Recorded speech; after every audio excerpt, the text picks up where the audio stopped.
Hello friends, हम UGC net का question paper solve कर रहे थे दोस्तों। तो आगे क्वेश्चन आपका नेक्स्ट है question number 17। If the proposition domestic animals are hardly ferocious, ठीक है, is taken to be false. तो दोस्तों क्या है, ये जो आपका अगर proposition domestic animals are hardly ferocious, ये दोस्तों जो आपका स्टेटमेंट है ये फॉल्स लिया जाए, which of the following proposition can be claimed to be certainly true, select the correct code. तो दोस्तों अगर ये स्टेटमेंट फॉल्स लिया जाए तो कौन सा प्रपोजिशन सही तरीके से इसको करेक्ट बताएगा, ठीक है, कौन सा सही होगा। तो दोस्तों आपके प्रपोजिशन दे रखे हैं, all domestic animals are ferocious, B option दे रखा most of the domestic animals are ferocious. तो दोस्तों आपका बी ऑप्शन सही है, ठीक है। नेक्स्ट आपका है no domestic animals is ferocious, ये तो दोस्तों फॉल्स है। अगला है some domestic animals are not ferocious, दोस्तों डी भी गलत है, इसका मतलब सही आपका केवल बी ऑप्शन है, ठीक है। तो option number B is correct. अगला दोस्तों क्वेश्चन आपका है सीरीज वाला, ठीक है, सीरीज ओरिएंटेड। तो इसमें दोस्तों आपके कह रहा है कि the next term in the series is. तो दोस्तों सीरीज में नेक्स्ट आपका टर्म पूछ रहा है। तो फर्स्ट आपका टर्म दे रखा -1, दूसरा है 5, फिर 15, फिर आपका 29। तो दोस्तों अगला पूछ रहा है कि कौन सा आपका टर्म आएगा, ठीक है। तो दोस्तों -1 में आप अगर 6 ऐड करो दोस्तों तो 5 आएगा। फिर दोस्तों 5 में आप दोस्तों 10 ऐड करो तो दोस्तों 15 आएगा। उसके बाद दोस्तों 15 में आप 14 ऐड करो तो 29 आएगा। और दोस्तों 29 में 14 ऐड करो तो दोस्तों आपका 29 में दोस्तों अगर हम 18 ऐड करें तो 47 आएगा, ठीक। इसका मतलब है दोस्तों पहला आपका जो पहला दोस्तों आपका जो टर्म था वो -1 था। तो दोस्तों -1 और 5 में जो डिफरेंस है वो 6 का है, ठीक है। और दोस्तों 15 और 5 में डिफरेंस कितना है, 10 का। तो दोस्तों 29 और 15 में डिफरेंस है 14 का। तो आप एक चीज़ देख रहे हो दोस्तों, 6 + 4 किया तो 10 हुआ, 10 और 14 में कितना डिफरेंस है, 4 का। तो दोस्तों इसका मतलब है 29 और जो अगला टर्म होगा उसके बीच में डिफरेंस दोस्तों 18 का होगा। तो दोस्तों 29 में अगर हम 18 ऐड करते हैं तो दोस्तों आएगा 47। तो 47 अगला इसका स्टेप होगा, अगला टर्म होगा। तो ऑप्शन नंबर आपका डी, ऑप्शन नंबर सी सही है दोस्तों, जिसमें 47 दे रखा है, ठीक है। तो सीरीज वाले क्वेश्चन बहुत ही इंपॉर्टेंट हैं दोस्तों, एसएससी या आपका यूपीपीसीएस और आपका DSSB हो या केवी हो या एनवीएस हो, यूजीसी नेट है, डिफरेंट प्रकार के कॉम्पिटिटिव एग्जाम है, उसमें दोस्तों सीरीज से लेके आपका क्वेश्चन जरूर आता है। तो इसकी जितनी आप ज़्यादा प्रैक्टिस करोगे उतना ज़्यादा आपका कॉन्फिडेंस और उतनी अच्छी तरीके से इसको सॉल्व कर लोगे, ठीक है फ्रेंड्स। तो इसकी जितनी ज़्यादा प्रैक्टिस करोगे उतना कम समय में आप इसको बना लोगे, ठीक है। तो फ्रेंड्स इसकी बहुत ज़्यादा प्रैक्टिस करना। अगला क्वेश्चन है which of the following set of statement is correct for describing the human communication process. तो दोस्तों non verbal communication can stimulate ideas, communication is a learned ability, communication is not a universal panacea. अगला है communication can't break down. दोस्तों फिर अगला option आपका अगला statement है more communication means more effective learning by student. Next आपका statement है value of what is learned through classroom communication is not an issue for students. तो दोस्तों इसमें जो आपका स्टेटमेंट के ऑप्शन सही है वो दोस्तों ऑप्शन नंबर आपका 4 सही है। इसमें कौन कौन से स्टेटमेंट हैं, A, B, C and D। तो दोस्तों A, B, C and D आपके 4 स्टेटमेंट सही हैं, ऑप्शन नंबर जो कि D में दे रखा है, ठीक है। नेक्स्ट आपका क्वेश्चन है असर्शन और रीजन पे based, the initial message to students in the classroom by a teacher need not be critical to establish interactions later. इसका दोस्तों रीज़न है more control over the communication process means more control over what the students are learning, clear.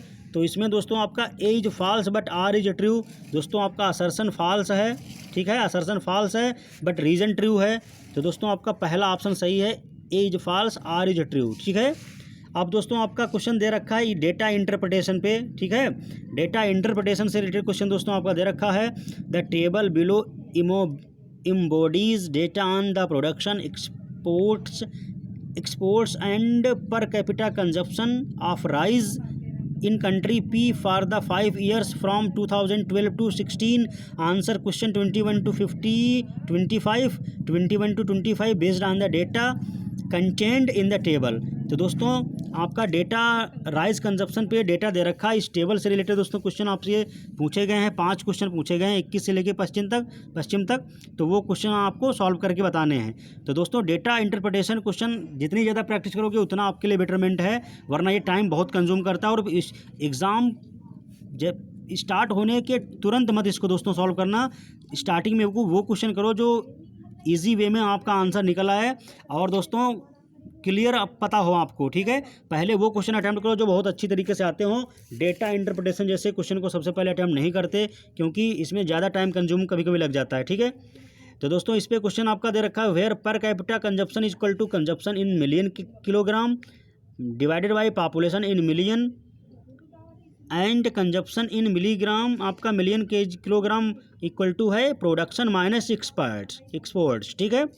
तो दोस्तों question आपका इससे पूछा गया है, what is the population of the country in the year 2014 in million.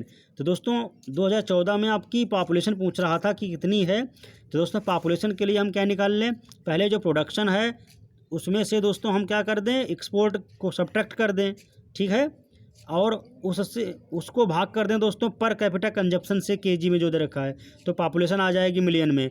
तो दोस्तों 238 में से दोस्तों 138 हमने जब दोस्तों 238 में से जो हमने 130 सब्ट्रैक्ट किया, घटा दिया, तो दोस्तों आपका आंसर आया 108। तो दोस्तों 108 बचा, 108 आपका बचा एक्सपोर्ट। तो 108 को दोस्तों भाग करेंगे 38.7 से, तो दोस्तों आपका आंसर आएगा 2.79। और दोस्तों 2.79 आपका आंसर दे रखा है ऑप्शन नंबर 4 में, ठीक है। तो इसका मतलब 2014 में पॉपुलेशन थी 2.79 मिलियन, ठीक है।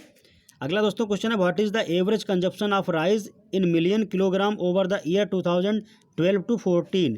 तो दोस्तों 2012 से 16 तक जो कंजप्शन था वो दोस्तों कंजप्शन था, अगर ये टोटल ऐड किया जाए तो दोस्तों ये आपका आता है एवरेज कंजप्शन ऑफ राइस।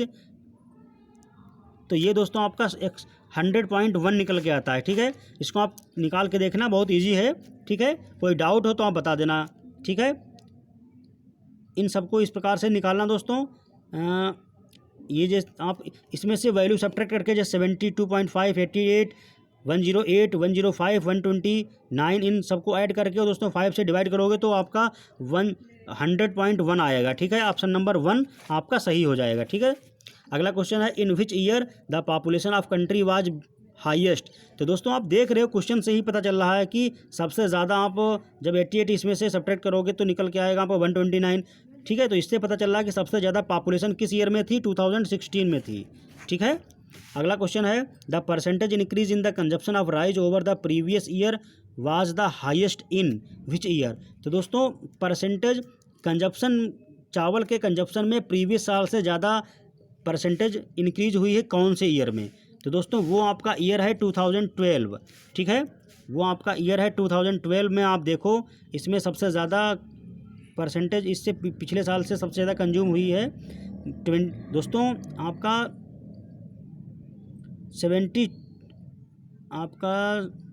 72 से 88 पहुंच गया है, ठीक है। तो ये सबसे ज़्यादा यही आपका है, ठीक है, उस रेशियो में। तो ये आपका है, सॉरी ये आपका है 2014 में दोस्तों 88 से 108 पहुंच गया है, ठीक। सबसे ज़्यादा ये है 108 2014 में, ठीक है। क्वेश्चन दूसरा दोस्तों देख रहा था मैं, ये आपका ऑप्शन नंबर सी सही है। 2014 में सबसे ज़्यादा आपका कंजप्शन होगा राइस का, ठीक है। अगला क्वेश्चन है, the ratio of exports to consumption in the given period was highest in the previous year, ठीक। तो दोस्तों export to consumption is given period was the highest, सबसे ज़्यादा हाईएस्ट आपका था 2012 में, ठीक है। 2012 में दोस्तों आप ध्यान से देखो तो सबसे ज़्यादा था, ठीक है। 2012 में आप देखोगे तो सबसे ज़्यादा निकल के आता है, 2012 में सबसे ज़्यादा कंजप्शन था। तो फ्रेंड्स आप आशा करता हूँ कि आपको ये समझ में आया होगा क्वेश्चन मैंने जितने बताए हैं, ठीक है। अगर आपको वीडियो अच्छा लगा तो लाइक कीजिए, फ्रेंड्स को शेयर कर देना, ठीक है, ताकि उन स्टूडेंट जो कोचिंग नहीं पहुंच पा रहे हैं उनके लिए बेनिफिट हो जाए। तो थैंक यू फ्रेंड्स, मिलते हैं नेक्स्ट लेक्चर पे, तब तक के लिए थैंक यू।